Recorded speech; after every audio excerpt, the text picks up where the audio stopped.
If you've ever wondered what happens to the most dangerous minds in the world after the courtroom doors close and the cameras turn off, then stay right here.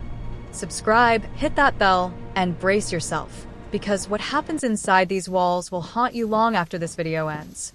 The convoy moved through the Colorado Rockies like a ghost in the early morning fog. No sirens, no lights, just three black SUVs. Where were you on the night of the and an 15th? Armored transport vehicle. I told you I was at home. We have a witness who saw you. They're lying. 3:47 The pattern is a.m. accelerating, on a Tuesday in cross-referencing November. now. The Wait, guards a new inside anomaly, hadn't rerouting spoken resources, in over locking an hour. it down. They didn't need to. Every one of them knew what they were carrying, and more importantly, who. His name was Daniel Reeves, 41 years old, former federal prosecutor turned criminal mastermind. A man who had spent nearly a decade orchestrating one of the most sophisticated money laundering and witness intimidation Agent Ramirez, networks priority ever access. uncovered Present in your the ID for United scan. States. ID Three confirmed. federal Proceed. witnesses Copy. had disappeared under his watch. One was found in a drainage canal outside Phoenix. The other two were never found at all. Reeves had beaten 4 separate indictments across 3 states. He was, as one FBI field director once put it behind closed doors, the most dangerous man in a courtroom we have ever encountered.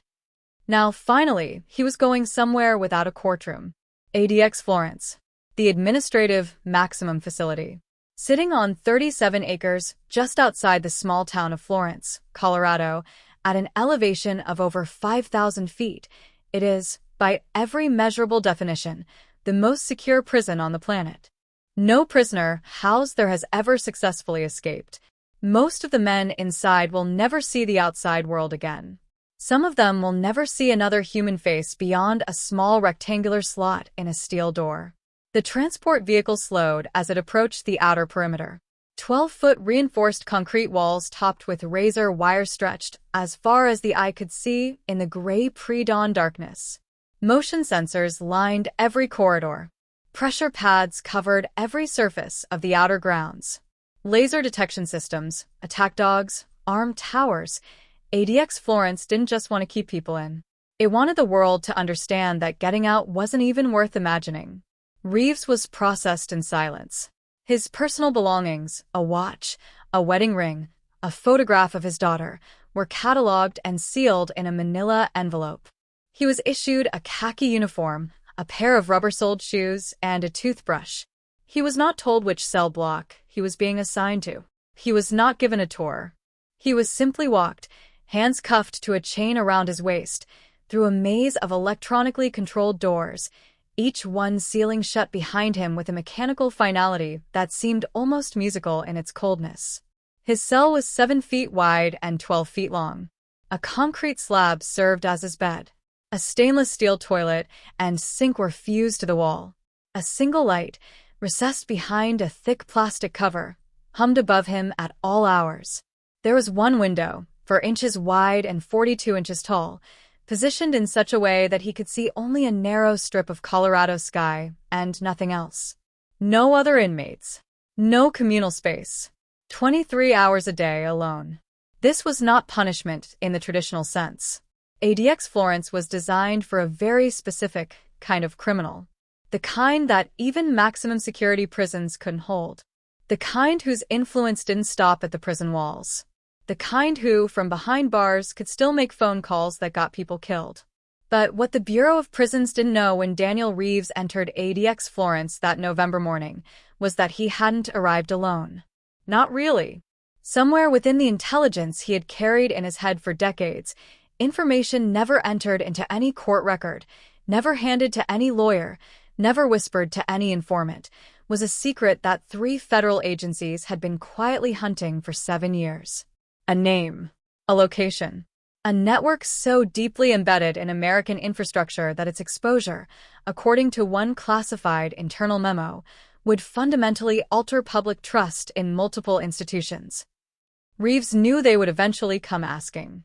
And when the lead investigator assigned to his case, a quiet, methodical FBI special agent named Claire Hendricks, finally sat across from him in the visitation room on day 11 of his incarceration, he simply looked at her and smiled. "You found the body in Phoenix," he said, before she had spoken a single word. "But did you ever ask yourself why that was the only one they wanted you to find?" Claire Hendricks had been in federal law enforcement for 19 years. She had worked organized crime, counterterrorism, and public corruption. She had stared down some of the most cold-blooded individuals the justice system had ever processed. But something about the way Daniel Reeves said those words, calmly, almost kindly, as though he were doing her a favor, made the hairs on the back of her neck stand straight up. Because she had asked herself exactly that question. Every single night for the past 3 years. And now, sitting inside the most secure building in the Western world, she had the sudden, deeply unsettling feeling that she had walked into a room she might not fully understand how to walk back out of. She opened her case file. He folded his hands on the table. And somewhere deep in the archived evidence vault back in Washington, a sealed box containing material from the original Phoenix investigation sat untouched. A box that, according to chain of custody records, had been signed out exactly once. 8 months ago.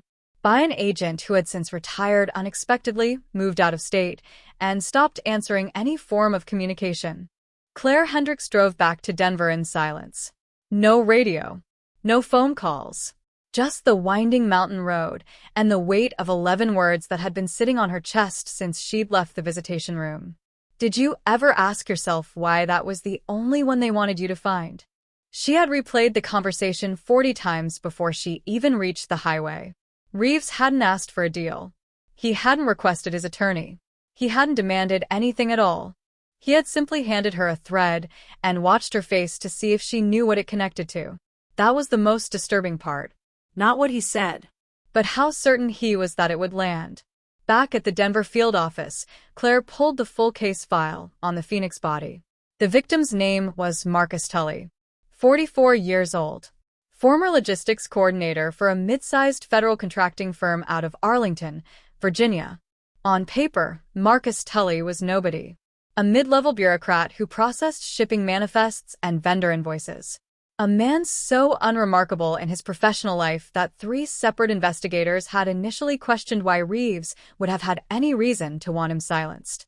That question had never been satisfactorily answered. It had simply been filed away under organized crime collateral and left there beneath 18 months of subsequent case developments. Claire pulled his financial records. She pulled his employment history.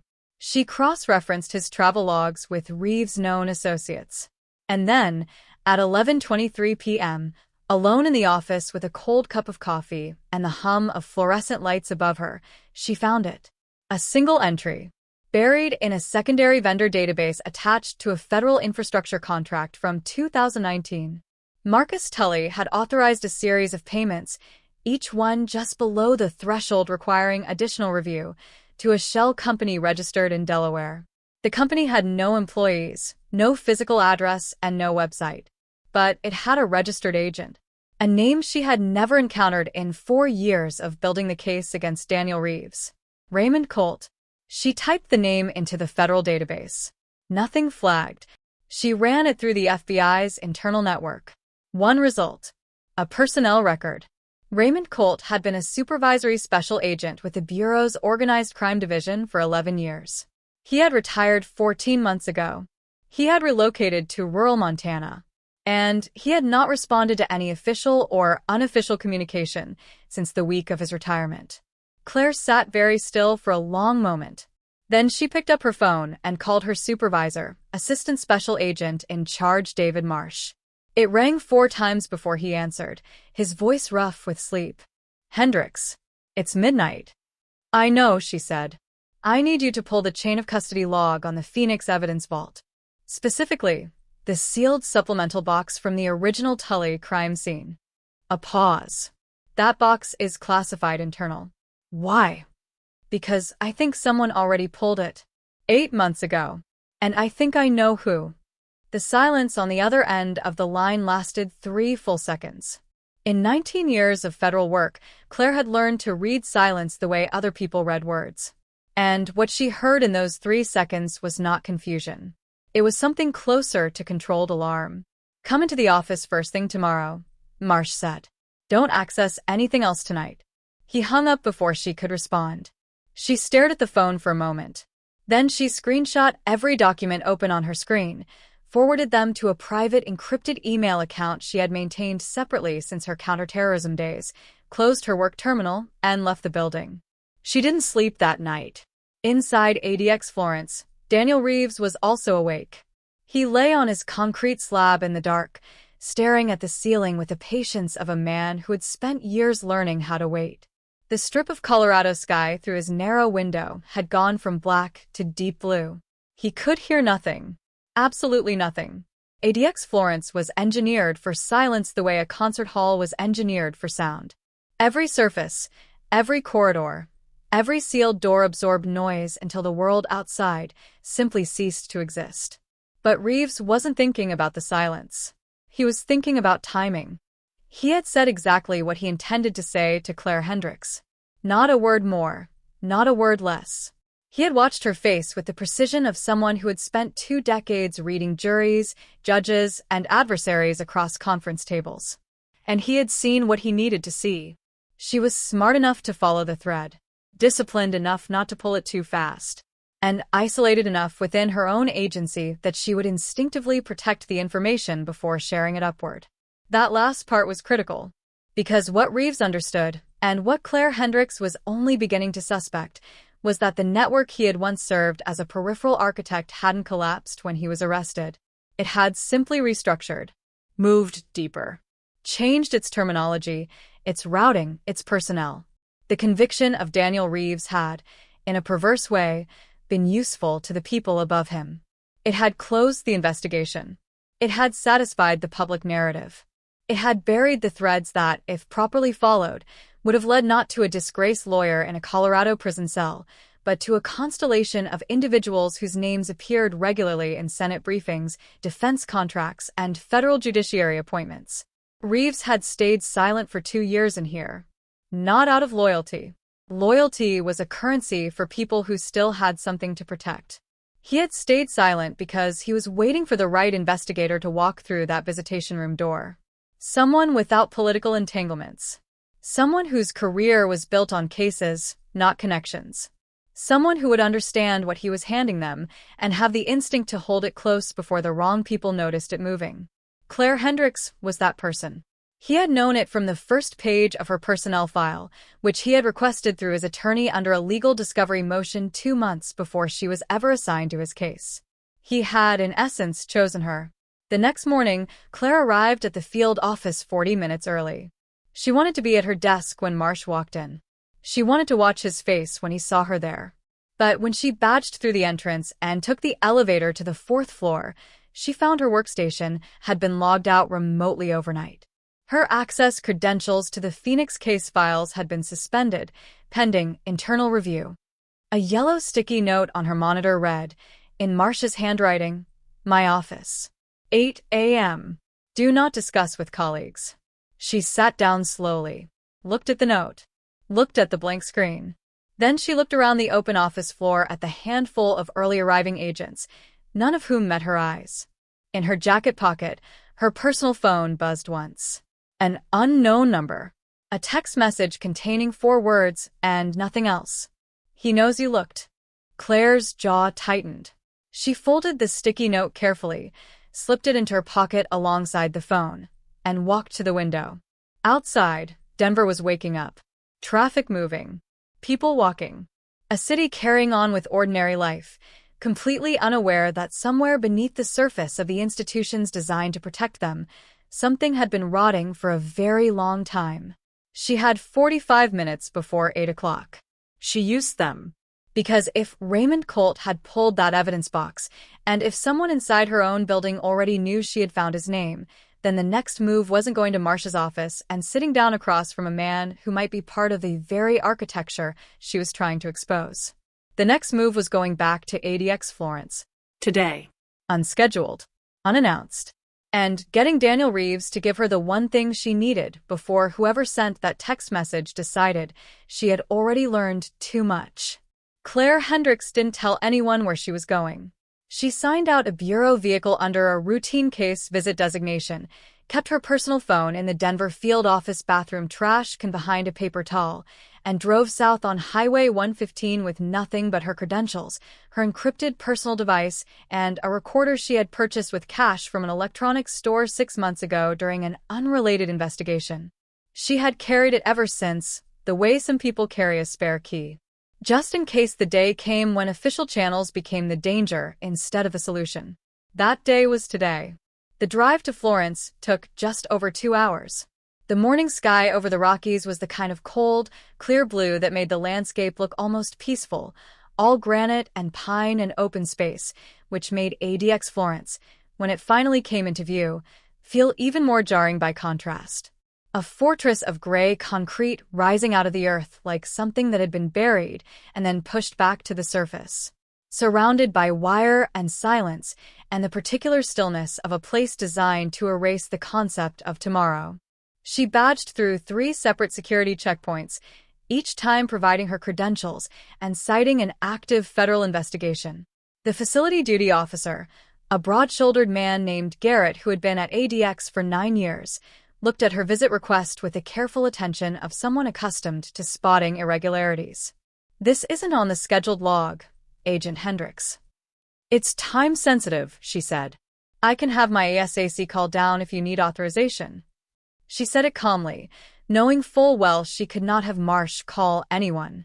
Garrett studied her for a moment longer than was comfortable, then processed her through. She was escorted to the visitation corridor and placed in room 3, a narrow space separated from the inmate side by reinforced glass and a steel speak-through panel. She waited 9 minutes before the door on the other side opened. Daniel Reeves looked exactly as he had 4 days ago. Unhurried. Composed. The kind of stillness that wasn't emptiness but concentration, the way a chess player looks between moves. He sat down and regarded her with something that might have been mild satisfaction. "Unscheduled," he said. "That means something moved." "Raymond Colt," Claire said. "No preamble.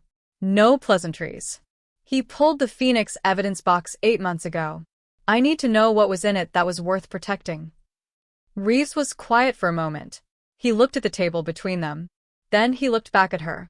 "Before I answer that," he said, "I want you to understand something clearly. What I'm about to tell you cannot be walked back. For either of us. Once this leaves this room, there is no version of events where both of us come out of this cleanly. You understand that?" "I understood that when I drove here without telling my supervisor," she said. He nodded once. Slowly. As though something had just been confirmed for him. "The Phoenix evidence box," he began, contained a secondary set of financial transfer records. Not the ones introduced at trial. A separate ledger. Marcus Tully had been quietly compiling it for 3 years before he died. He wasn't just a logistics coordinator. He was building a case. Internally. On his own. Because he had figured out what the contracting money was actually being used for. Claire kept her expression neutral. What was it being used for? "Routing," Reeves said. "Specifically, routing federal infrastructure contract payments through a chain of shell companies back into campaign finance accounts. Not one campaign. Not one party. Multiple senators, across both sides of the aisle, over a period of roughly 11 years. The total amount, by the time Tully had finished his ledger, was somewhere north of $400 million. The number landed in the room like a stone dropped into still water. "Tully made a mistake," Reeves continued. "He contacted a federal attorney he believed he could trust. That attorney passed the information up a chain that he believed was secure. It wasn't. Within 3 weeks, Tully was dead. The attorney was reassigned to a foreign posting and retired quietly 18 months later. And the ledger was supposed to have been destroyed. But it wasn't," Claire said. "Tully was careful. He made copies. Physical copies. He mailed them to 3 separate locations before he died, using addresses that had no connection to him on paper. One of those packages went to a post office box in Flagstaff, Arizona, registered under his mother's maiden name. She died in 2021 without knowing what was in it. The box has been on auto-renew ever since." Claire felt the blood move through her in a slow, deliberate wave. "You know the box number." "I know everything Tully knew," Reeves said quietly. "Because Tully came to me first. Before the federal attorney. He came to me because he needed someone who understood how to move through systems without leaving footprints. I told him what to do. I told him where to send the copies. And then, because I was already being surveilled for the money laundering case, I made a decision that I have had 2 years in this cell to evaluate from every possible angle. He paused. I let them arrest me, he said. I let the case proceed. I let them put me here. Because in here, I am untouchable. In here, no one can make me disappear into a drainage canal outside Phoenix. And in here, I could wait until someone inside the bureau went looking in exactly the right direction. Claire stared at him. The recorder in her jacket pocket was running. She was certain of it. She had checked it twice in the parking lot. You orchestrated your own conviction, she said. I managed my own survival, he corrected. There is a difference. The witnesses who disappeared, I want to be precise about this, were not harmed by me or on my instruction. 2 of them are alive. Different names, different states. They left voluntarily because they understood what would happen if they stayed. The prosecution built its case on their absence.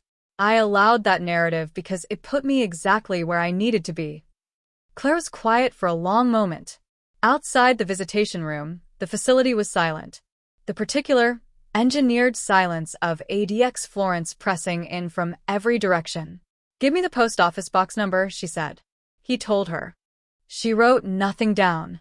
She committed it to memory the way she had been trained to commit critical details, by constructing a mental image around each digit, layering it into a scene she could return to with precision. There are 4 names in Tully's ledger, Reeves added, that will be immediately recognizable to anyone who follows federal oversight committees. One of them sits on the Senate Judiciary Committee. One of them has been floated publicly as a potential presidential appointment. And one of them, he paused, letting the weight settle, currently oversees the division of the FBI that handles public corruption investigations. Claire felt the full architecture of it assemble itself in her mind. The restructured network, the retired agent, the suspended credentials, the text message.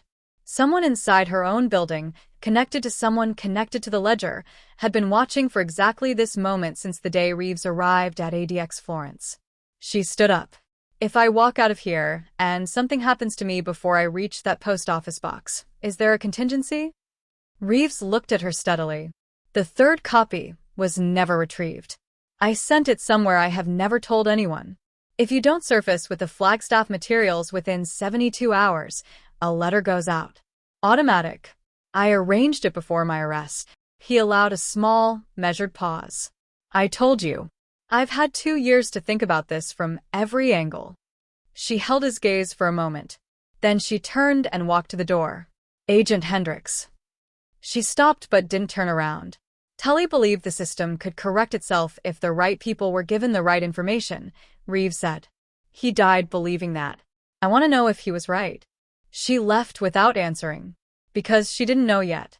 And she had learned, in 19 years, never to make promises inside rooms she wasn't certain she could keep. She reached Flagstaff in 4 hours and 20 minutes. The post office box was exactly where Reeves had said it would be. The package inside was sealed in a waterproof interior envelope, still intact, still uncompromised. A ledger. Printed pages, meticulously organized, with dates, amounts, account numbers, and signatures spanning 11 years of financial architecture that had been hiding in plain sight behind the language of federal contracting. $437 million. 41 names. And on the final page, in Marcus Tully's careful handwriting, a single line that had clearly been written last. If you found this, I hope it wasn't too late. Claire sat in her car in the Flagstaff post office parking lot for a long time. Then she called a number she had memorized years ago and never used. A journalist. Investigative. Someone who had broken 3 major federal corruption stories in the past decade and had, on each occasion, protected her sources with absolute discipline. The phone rang twice. It's Hendricks, she said. I have something. I need to meet tonight. 3 weeks later, the story broke across every major outlet simultaneously. The Senate Judiciary hearings that followed lasted 4 months. 2 sitting senators resigned before the 2nd week. The FBI's Public Corruption Division was placed under independent oversight review. Raymond Colt was arrested at his Montana property on a Tuesday morning without incident, reportedly offering no resistance and saying nothing beyond asking whether he could bring his dog inside before they took him. Daniel Reeves remained at ADX Florence. His cooperation was acknowledged in sealed court proceedings. No charges were dropped. No sentence was reduced. He had not asked for either. He remained in his 7-by-12 cell with his concrete slab and his 4-inch window and his narrow strip of Colorado sky. But every morning, according to one correctional officer who spoke anonymously to the journalist who broke the story, Reeves stood at that window for exactly 15 minutes before the facility lights came up fully. Just standing, looking at whatever piece of sky was available to him. Nobody knew what he was thinking about during those 15 minutes. Maybe nothing. Maybe everything. Maybe a man named Marcus Tully, who had believed the system could still correct itself, and who had turned out, in the end, to be right. Just not in time to see it.